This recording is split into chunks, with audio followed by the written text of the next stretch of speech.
أهلا فيكم مرة ثانية وفيديو جديد. هذا الفيديو سيكون عن مسلسل هالو أو الموسم الثالث من مسلسل حب بلا حدود وتوقيف رسمي.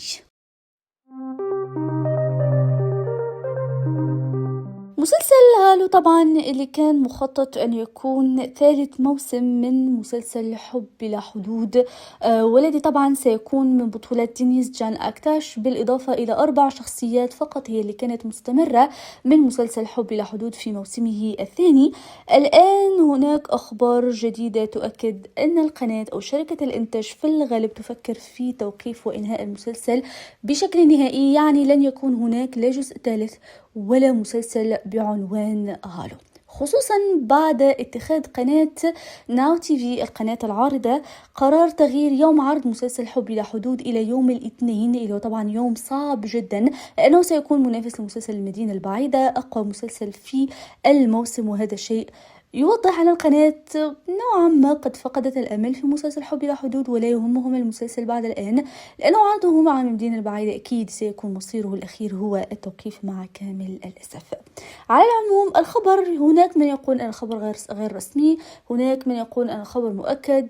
لحد الآن مفيش خبر يعني بيان رسمي من شركة الإنتاج، ولكن في الغالب لأنه لا يوجد دخان بلا نار، وفي الغالب هذا الخبر صحيح.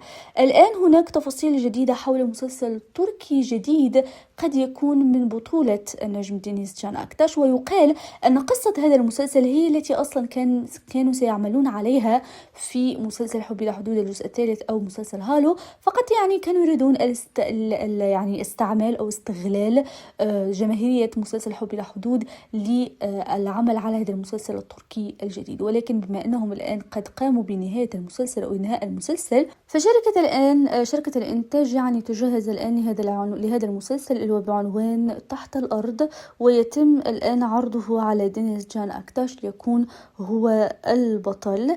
لحد الآن ما فيش جديد، ولكن بالنسبة للسيناريو هذا المسلسل الجديد فسيكون يعني سيأخذ فيه دينيس جان أكتاش في حال وافق على سيأخذ يعني نفس الشخصية اللي هي شخصية هالو كانسو، وسيبقون على نفس الاسم. المسلسل سيتحدث عن أحداث حقيقية تحدث في باشاكشهير في مدينة إسطنبول، والمسلسل عما يحدث في تركيا منذ مدة طويلة من حرب العصابات والمافيا في شوارع إسطنبول بين مافيا البلقان ومافيا صربيا أو المافيا الصربية. لحد الآن مرة أخرى غير واضح ما هو مصير مسلسل هالو، هل فعلا هذا الخبر صحيح أم لا؟ ما زلنا ننتظر أن يتم تأكيد هذا الخبر سواء من شركة الإنتاج أو من قناة العرض، ولكن مرة أخرى غالبا الخبر صحيح، وغالبا سيكون المسلسل انتهى في موسمه الثاني ولن يعود بجزء جديد مع كامل الأسف. على العموم شاركونا رأيكم بهذا الخبر، تظنون أنه أحسن أن ينتهي بهذه الطريقة على أن يعود بقصة جديدة وشخصية جديدة وقد يفقد جماهيريته أكثر وقد يخسر، خصوصا أن يوم العرض قد يكون هو يوم الاثنين وقد يكون مصيره هو توقيف؟